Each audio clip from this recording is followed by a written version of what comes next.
This one. I like this. I like Titanic this one. Furies. Yeah, kita ko. I think I saw this before, like maybe a year ago. Nag-swap daw.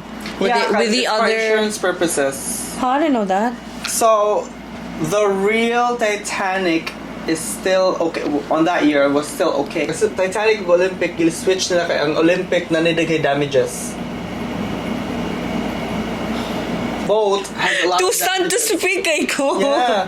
So that they renamed because similar man gid sila. It's very similar. I saw the pictures. Yeah, kita ko TikToks na... Titanic and Olympic are very similar. So gi-switch nila.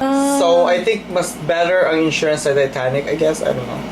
That's so weird. Kita lang ko na I think it resurfaced because, gi-show balik ang Titanic all over the world, but then they said na it was never the Titanic to begin with. Kaya gi-swap lagi daw siya with the other. Di ba ang Titanic is still there?